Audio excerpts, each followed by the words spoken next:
So the giant door in front of you has 6 intricate engravings of varying species of monsters that are all accompanied by 6 symbols. However, you notice that I'd like to cast Ray of Disintegration on the door. Why in the world? Gee, I don't know, to disintegrate the door maybe? But my puzzle has been solved with magic. I hate you! It's been 45 minutes. What else is even left to try at this point? Just let me burn down the door already. Surely we can get through one simple puzzle without having to resort to violence. Fine! Recount back to us what we've tried so far. Well, first you tried detecting for traps, and then when that came up empty, you attempted to pick the lock, but I did make it clear there was no lock on the door whatsoever. I mean, it was good to rule it out though. Then you all tried to detect if there were any magical auras or enchantments that were affecting the door. But there were no signs of magic whatsoever, right? Bingo, but that still didn't seem to be enough for all of you though, because you did resort to violence because you stabbed it once with a dagger. Well, I had to make sure it wasn't a mimic. Then you attempted to communicate with the door, you tried walking backwards through it, you threw a bunch of ball bearings at it, and finally, you attempted to push the door open. Kinda seems like fire is all we have left. It's kind of hard to even argue against at this point. Oh my god, you have got to be joking me. What is it? Instead of pushing, I would like to try and pull the door open. That is single-handedly the stupidest thing I've ever heard. And with that, the door swings open. I hate it here. So we don't see any traps, any signs of magic, or any visible signs of harm. Oh, there's definitely signs of harm. All around the room is pools and splatterings of blood with several arrows protruding from holes in the wall. And just to fact check as well, the lever in front of me, yes, when I pull it, a 10-second timer starts audibly counting down. That's correct. And if we return the lever to its starting point, the timer resets. Well, I'm stumped. It's been an hour now. Surely we at least just wait it out and see what happens. Sure. I pull the lever. The flames within this room begin to flicker in unison with the booming voice as it begins to count down. 10, 9, 8. Don't suppose you have any spell slots left in case anything goes awry? I wasted them all trying to break the timer. 3. Well, we had a good run, my friend. 1. Did we? 0. You hear gears begin to turn and then an audible click as the door in front of you swings open. Oh, son of a bitch! The archdevil in front of you unveils a decadent table with 2 pristine apples sitting atop a felted display, which are accompanied by a glistening golden knife. And what is it that the archdevil is wanting us to do? It's actually pretty simple. There are 3 of you and 2 apples, so using one strike of the knife, you need to find a way of sharing them evenly amongst yourselves. Huh. Okay. Oh, maybe we could... I pick up the knife and in a sweeping motion I slit the throats of my 2 companions. What? Well, that's one way to do it. Warning, awfully transitioned sponsor segment incoming. Alright DM, what's this big surprise you have for us? Now just bear with me on this. I'm already on the fence. I know how much you love real folklore. Like Leshies and the Baba Yaga? Exactly. And I know how much you enjoy good horror. Okay, now I'm slightly off of the fence. Now, imagine both of these things meshed together in a 5th edition campaign. So what does that even look like? To put it simply, 50 folklore-inspired creatures alongside brand new subclasses like the Fortune Teller Sorcerer or the Veil Warden Paladin.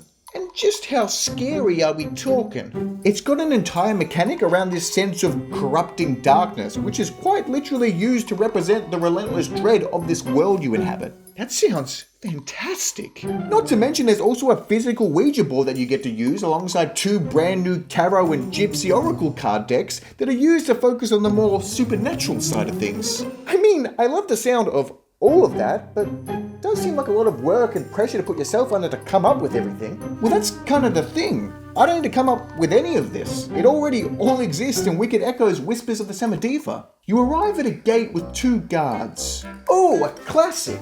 Halt, traveller. You must solve our riddle in order to continue. And what would that riddle be, my good sirs? Well, one of us tells the truth, while the other one always lies. This is one of the oldest D&D puzzles in the book. I'll take it from here.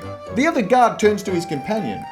For God's sake, Stefan, I already said I was sorry. Is that not good enough for you? Always gets like this. Wait, what?